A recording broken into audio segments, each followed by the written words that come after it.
Auto adjust time of SKMEI 1355 watch.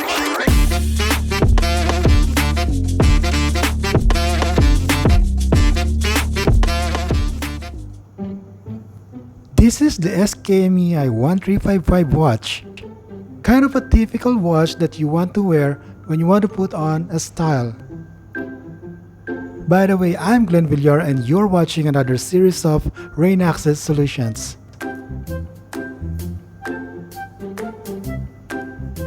This watch is being manufactured by the SKMEI company, which is located in China. Their factory is located at Zhaoqing, Guangdong, and their factory covers an area of over 16,000 square meters. Oh, that's a lot! They also have 300 employees, and they're also registered in about 200 countries, manufacturing more than 1 million pieces of watch every month. Oh, I can't wrap my head around that one.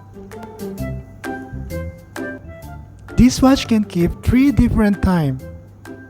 This watch here can be adjusted by the crown at the left side.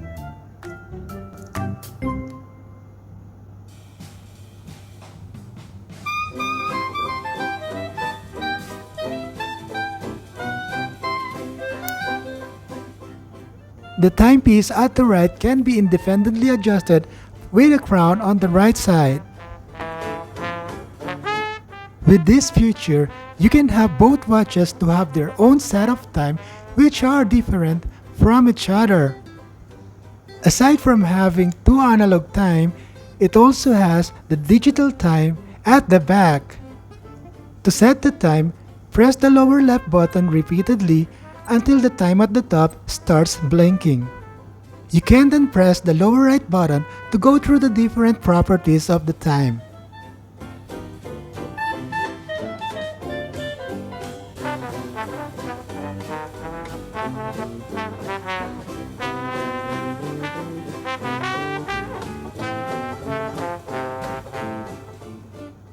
After selecting the right property, you can then press the top right button to adjust the time, the date, or even the minutes.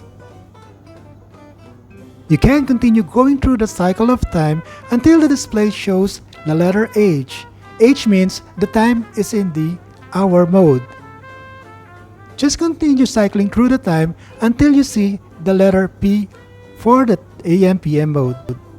The hour mode that I was talking about is what others calls the military time.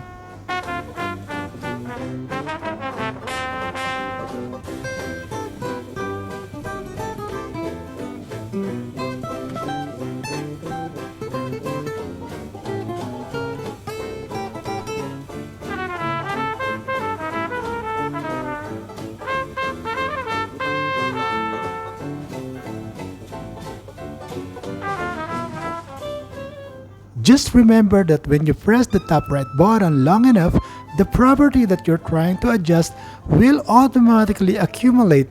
It will change rapidly, so you don't have to press the button multiple times.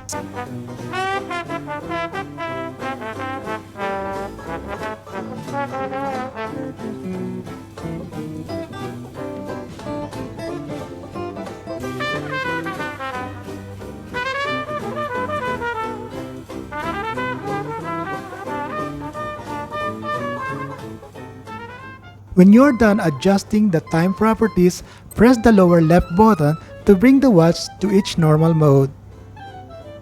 If you are in a dark place, you can press the top left button to illuminate the digital display.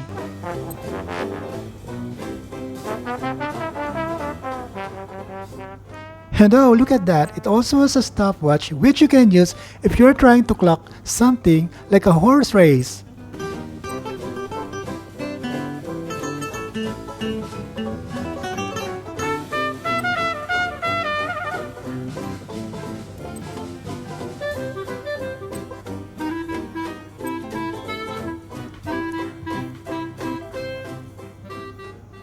The face of this watch is around 5.2 cm in diameter,